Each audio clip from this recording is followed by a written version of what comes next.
Malinhinang ginahasa at minolestya raw ng sariling tiyuhin at lolo ang isang 11 taong gulang na babae. Pagkalipas ng maraming taon, mahuli na kaya ng mga otoridad ang nagtatagong mga suspect at mapanagot para sa kanilang kasuklam-suklam na krimen?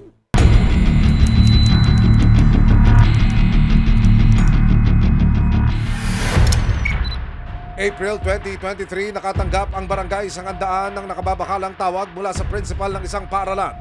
Ang action taken na ginawa ni barangay ay pumunta agad sa school kung saan lahat naman kami dito, pag mayroong tawag, lalo tungkol sa bata, agad-agad kami ay pumupunta.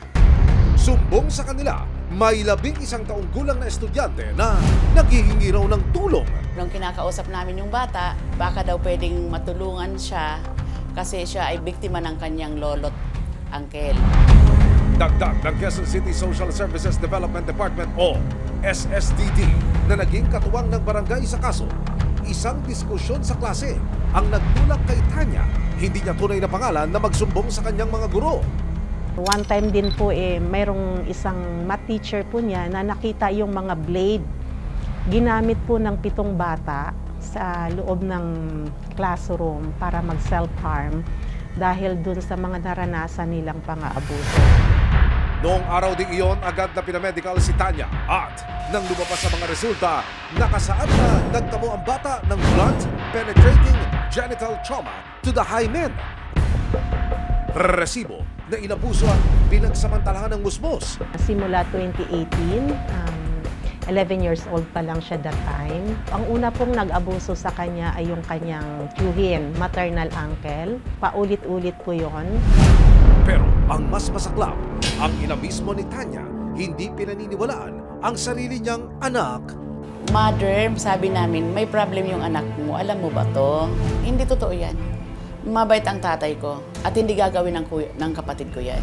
Dahil sarado ang isip ng ina ni Tanya, nagpasya ang mga social worker na kumilos na at gumawa ng sariling mga aksyon. So tumawag kami ng SSDD, sila yung kasi yung mga officer na magdi-decide para sa bata. Ang sabi nila sa amin, pagkatapos mag-medical, kasama yung mga blatter, dalhin sa amin.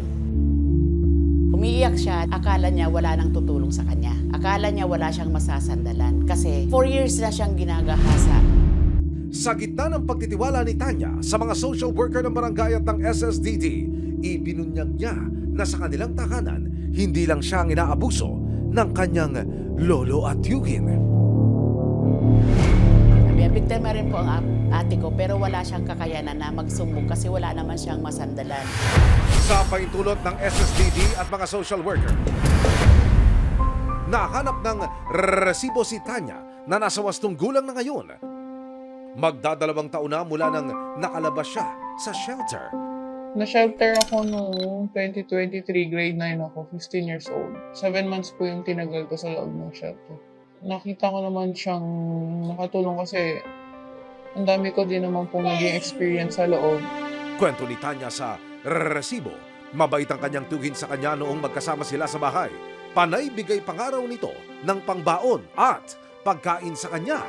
Close kami noon.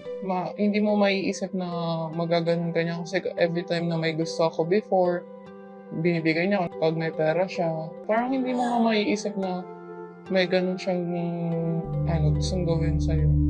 Ang kanyang lolo naman daw na noong 2020 lang niya nakasama sa iisang bahay, dinaraan sa takot ang pang-aabuso sa kanya. Inaaya niya talaga ako verbal. Ganun po. Pag pumapalag po ako, pag every time na sinasabi ko mali yung ginagawa niya or magsusumbong ako, yun po, nagkakaroon ng threats. Para naman sa kapatid ni Tanya na nooy 16 na taong gulang nang makaranas ng pangmomolestya, nauunawaan daw niya ang kanilang ina na mag-isa silang itinaguyod. I was 16 by that time, so minor then, and same goes with my sister. Nagalit ako kasi ang bata pa niya, and at the same time, lolo tsaka tito namin sila. Maraming salamat sa panonood, mga kapuso.